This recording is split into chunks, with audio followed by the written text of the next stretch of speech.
Today, a new generation of youths in Africa are imagining what Africa could be in the 21st century. And their imagination has led them to organize new forms of politics. And we have, in January of this year, probably a new turning point, not only for Africa, but for the world. When the revolutionary momentum in North Africa erupted on the world stage at the end of January, the world was exposed to new forces in the Pan-African world and new forces in international politics. These new forces challenged old conceptualizations about Arabs and Africans. And the media insists on taking Egypt out of Africa, calling the Egyptian revolution the Arab Spring. Well, I think if you know anything about the geography of Africa, you'll know that Egypt and the Egyptian society is firmly located in the history and the politics and geography of Africa and the African liberation struggles. But what it does, it forces us to understand the convergence of the Pan-African and Pan-Arab struggles, and at what moments the Pan-African and Pan-Arab struggles became focal points of the global anti-imperialist struggles. Nasser had been one of those leaders who were very clear about the Pan-African and Pan-Arab struggles and how those struggles converged in trying to build societies where the Arab peoples, so defined, the African peoples wanted to be free. And the strategy of the youth in Egypt, the strategy of the youth in Egypt forces us to go back to the youth movements in Africa, the youth movements in the Arab world, and persons like Mohamed Bouazizi is pointing to the new generation. We don't want suicide bombers. We don't want people who go out and commit antisocial acts. Mohamed Bouazizi, a young person who was educated, had no future because the future of capitalism does not convey the possibilities for organizing life for young people. And Mohamed Bouazizi was a vegetable and fruits vendor. I think you all know the story now of his protest to the local administrative authorities. And after protesting to the local administrative authorities, they dismissed him. And after being dismissed, he went out and carried out a self-immolation. We don't want young people to have to kill themselves. But his sacrifice ignited a generation of young people in Tunisia to do what is necessary for the new forms of politics in the 21st century.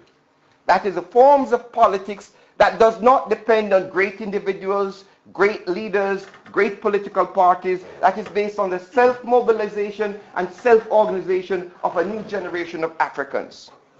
And from Tunisia, we have individuals like Asma Mahfouz. I would believe that the generation of African students all over the world, in fact, all persons who want change in society should study the movement that went about laying the basis for the uprisings in Egypt. And this uprising has got revolutionary character to it. And the revolutionary nature of the Egyptian struggle will be manifest as they contend with the social forces that have an objective interest in keeping Egypt within the bonds of imperialism and reaction in the Arab world and in Africa. Issam Al-Amin, who's been writing a brilliant analysis about the Egyptian revolution, he said that the Egyptian revolution broke the barriers of fear, psychological release of the Egyptian youth, so that they could take ownership. And all over Africa, this breaking the barrier of fear is developing. I was in South Africa recently, And I raised the question of the Egyptian revolution and raising the barrier of fear and the psychological importance of breaking fear. Someone has interviewed me on a South African television. He says, what kind of rubbish is this about psychological release? Why don't you deal with the practical things? Is the Egyptian revolution, is it not just a military coup? Because the pundits, they do not believe that the African people can make changes and can enter the historical process. So we want to be able to understand what is it about the elements of the Egyptian revolution that can inform the new Pan-Africanism. What are some of the elements? The dynamic intervention of a new generation of youth. The absence of a vanguard party or vanguard organizations. In the past, revolutions required the great leader, the vanguard party, the vanguard ideas. The Egyptian revolution shows that the autonomous, self-organizing possibilities of different sectors of the population could make changes in society. The third element of this, the dynamic leadership of women. And this leadership of women will have tremendous possibilities for Africa. And I want to stress this in the Pan-Africanism of tomorrow. The question of grassroots women coming to the forefront will challenge all of the forms of fundamentalism, whether Christian, Islam, Jewish, Hindu, because all forms of religious fundamentalism have at its fundamental basis the oppression of women. And so the Egyptian revolution has gingerly stepped into this territory of raising the question of how we move forward. But of course, the Egyptian revolution may surprise some people as coming out of the blue.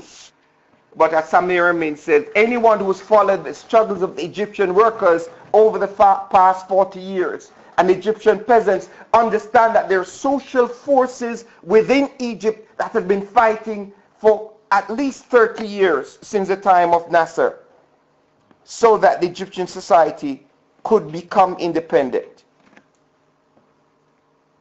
And the most important aspect of the Egyptian revolution was its non-violent character. That we move away from the celebration of armed struggle for liberation, and where the role of the consciousness of mobilizing new ideas, new media, so that we do not fetishize the idea of technology, that the technology could not be mobilized by itself, that the idea about social networking, the ideas of information technology were set in motion so that the generation understood how it is you could develop a sophistication use of the media to isolate imperial media that is really organized for brain control and damaging young people. So the revolution in Egypt brought back the question of Pan-Africanism where it belonged. C.L.R. James and Kwame Nkrumah were Pan-African revolutionaries of the 20th century. And in their writings, they have underscored the fact that Pan-Africanism, by its very definition, had to be revolutionary because of the place of African and black people in the international division of labor. But of course, because of that definition of Pan-Africanism, the enemies of Africa intervened within the academy to define Pan-Africanism in a way in which to take out the revolutionary content. So many young people would not know the history of the Pan-African revolt, would not know the history of Kwame Nkrumah, would not know the history of the Haitian Revolution. It's not for me to go into that history today. But we need to go back to understanding how do we define Pan-Africanism.